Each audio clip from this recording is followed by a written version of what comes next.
बिस्मिल्लाहिर्रहमानिर्रहीम, अस्सलाम वालेकुम रहमतुल्लाहि व बरकातुहू। मेरा नाम अहमद अकील है। आप देख रहे हैं प्रॉपर्टी विजन टीवी। ये बात थोड़ी पुरानी है, 15 साल पहले आलमोस्ट बात है कि मेरा घर बन रहा था जब, तो उसके ऊपर एक मज़दूर काम कर रहा था। बहुत ही ज़िम्मेदारी से वो काम करने वाला था बंदा, और थोड़ा पढ़ा लिखा भी लग रहा था, सेंसेबल लग रहा था, या आप यूँ कह लीजिए। उसके साथ जो दूसरे मज़दूर काम कर रहे थे वो ज़रा फोकस नहीं थे अपने काम के ऊपर ना। उनको जो मिस्त्री हैं वो उनको बताते रहते थे, यूँ करो, इस तरह करो, ये ना करो। तो वो एक थोड़ी ऐसा माहौल था, लेकिन उसके अंदर वो एक समझदार था, ज़िम्मेदार था। लेकिन वो 2 दिन आया और दोनों दिन उसने काम किया, बहुत मुतासर किया मुझे।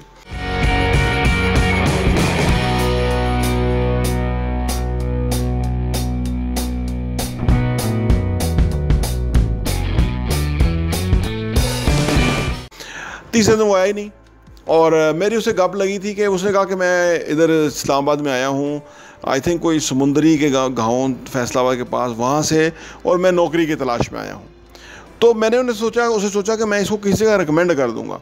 लेकिन उसने मुझे फिर बताया कि नहीं, मैं जो है ना एक काम में मसरूफ़ हो गया हूँ, और इस तरह से मुझे अभी ज़रूरत नहीं है काम की, ना मैं इस्लामाबाद में अभी हूँ। तो उसके बाद काफ़ी अर्सा गुजर गया। एक दिन मुझे अचानक वो उससे मुलाकात हो गई। उसने कहा कि मैं बुनियादी तौर पे अब एक छोटा मोटा ठेकेदार बन गया हूँ। मैंने कहा ये कैसे हुआ कि आप तो काम की तलाश में थे और आप ये मजदूरी। उसने कहा असल में मैं जिस मुख्तलिफ लोगों के साथ काम करते थे, एक दिन मैं एक ठेकेदार के साथ जब काम करना शुरू किया तो उस ठेकेदार ने मेरे काम को पसंद किया। तो उसने मैंने कहा उसकी क्या वजह थी, उसको आपका काम क्यों पसंद आया और बाकियों का नहीं। उसने कहा असल में मेरा ये था कि मैं काम पे साइट पे जल्दी पहुंच जाता था, और हाँ, उसने कहा रात को काम करने के बाद सारे मजदूर चले जाते थे, मैं मिस्त्रियों के जो औजार हैं वो सारे मैं संभाल के रख लेता, उनको साफ़ कर लेता था, धो के रख के सारी चीज़ें गैदर करके मैं रख के जाता था, और अगले दिन सुबह आके हर एक को हर चीज़ मिल जाती थी। तो ठेकेदार को ये मेरी ज़िम्मेदारी बहुत पसंद आ रही थी। इसका कोई मुआवजा नहीं था, दिहाड़ी मुझे उतनी ही मिल रही थी, लेकिन ठेकेदार को ये बात पसंद आई कि ये बंदा थोड़ा मेरे लिए हेल्पफुल है और सेंसिबल है। तो उसने मुझे एक दिन मैंने उससे कहा कि मैं कोई काम, अच्छा काम की तलाश में हूँ। तो अब वो ठेकेदार मुझे कोई काम रिकमेंड तो नहीं कर सका, लेकिन उसने मुझे छोटे छोटे काम देना शुरू कर दिए।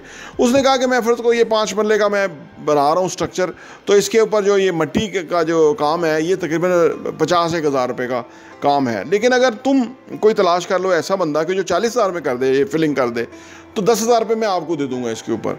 यानी इस तरह उसने मुझे छोटे छोटे काम देना शुरू किए, और उसके अंदर उसने मेरे लिए थोड़ा थोड़ा मार्जिन रखना शुरू किया। तो मैं ये काम ज़िम्मेदारी से तो पहले ही कर रहा था, फिर मैं, और मुझे पैसे भी बचना शुरू हो गए, ज़िम्मेदारी से करना शुरू हो गया, और फिर मैंने छोटे छोटे घर खुद बनाने शुरू कर दिए, लेके शुरू कर दिए। ये याद रहे कि जो बहरिया टाउन या DHA के अलावा जो घर बनते हैं वो पुरानी टेक्निक के तहत ही बनते हैं, जिसके अंदर कोई फाउंडेशन में बहुत बड़ा स्टील नहीं होता, क्योंकि ये जो जगह होती हैं ज़्यादातर वो एग्रीकल्चर लैंड होती है, और एग्रीकल्चर लैंड जो है वो बड़ी सॉलिड होती है। लेकिन जो बहरिया और DHA के जो जगह हैं ये कटिंग और फिलिंग होती है। यानी कटिंग तो सख्त जगह होती है, जहाँ फिलिंग होती है वो जगह बहुत नरम होती है। तो बहरिया और DHA अपने स्टैंडर्ड के मुताबिक, सॉइल टेस्टिंग के मुताबिक, वहाँ पे जो बेस, सॉलिड बेस है, वहाँ तक जो है ना वो कंक्रीट डलवाते हैं, ताकि घर या इमारत बनने वाली मजबूत रहे। तो खैर वो कहता है कि मैंने छोटे छोटे स्ट्रक्चर के काम लेना शुरू कर दिए इस तरह से। तो मैंने अब अल्हम्दुलिल्लाह अपना बाइक भी ले लिया, अब मैंने घर में भी अब आसूदगी है, मैं अच्छा खासा काम कर लेता हूँ, मेरे पास कुछ पैसे भी जमा होना शुरू हो गए, वगैरह वगैरह। अब ये एक मज़दूर की कहानी क्योंकि इसलिए इम्प्रेसिव है कि वो उसके अंदर वो बुनियादी और साफ मौजूद थे, ज़िम्मेदारी वाला, रिस्पॉन्सिबिलिटी वाला, यानी काम को समझने वाला, हाज़िर दिमागी वाला। तो वो फाइनली एक स्टेप आगे और एक स्टेप आगे, और फिर वो एक बेहतर तरफ चला गया। तो यानी जो भी आपने देखा होगा, जो भी ये ठेकेदार या घर बनाने का काम करते हैं, इसमें ज़्यादातर लोग जो है वो सीखे हुए होते हैं, ये उसमें समझदारी का मुजाहरा करते हैं। तालीम उनकी नहीं होती इतनी ज़्यादा, ना ही अक्सर को तो ड्राइंग भी पढ़नी नहीं आती, लेकिन वो तो अपने तजुर्बे की बेस के ऊपर ये जो काम है प्रॉफिटेबल काम है।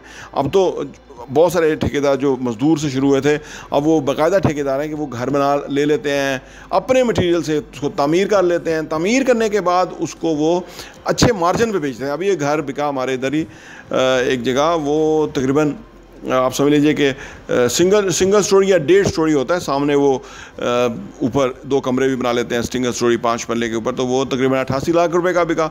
और उसकी जो कॉस्ट थी, आप सोच लीजिए कि उसकी कॉस्ट नॉट मोर देन 55 होगी या 60 होगी, मैक्सिमम 62 भी हो सकती है, लेकिन 25 लाख रुपये अगर उस 6 महीने में एक बंदे को बच गया तो आप सोचिए कि वो इसके लिए एक रीज़नेबल आमदनी है, फिर उसके साथ काफ़ी और लोगों को रोज़गार के मौके मिलते हैं।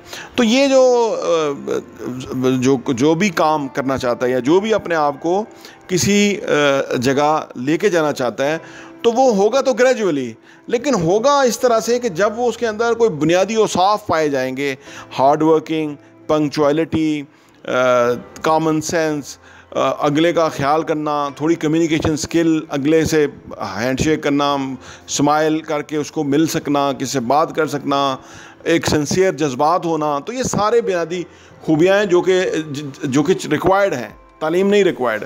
आप सोचिए जो लोग नहीं पढ़ सके उनके लिए जो तालीम तो चाहिए ही चाहिए, लेकिन जो लोग नहीं पढ़ सके वो अगर कंस्ट्रक्शन के काम को ज्वाइन करना चाहते हैं तो इस काम में उनको पैसे भी हैं और इस काम में उनका एक थोड़ा सा वो भी रहता है, एक टैका भी रहता है ना, कि वो मज़दूरों, मिस्त्रियों, वेंडर्स, वो सबको डील कर रहा है, और एक तरह का ऑफिसर है कि वो अपने जो उसका शिप का इंचार्ज है और वो उसका हुक्म जो है ऑर्डर चलता है। तो ये एक रिस्पेक्टेबल भी काम है और इसकी डिमांड भी आने वाले टाइम में कम होने वाली नहीं है। प्रॉपर्टी वीएन टीवी देखने का बहुत बहुत शुक्रिया।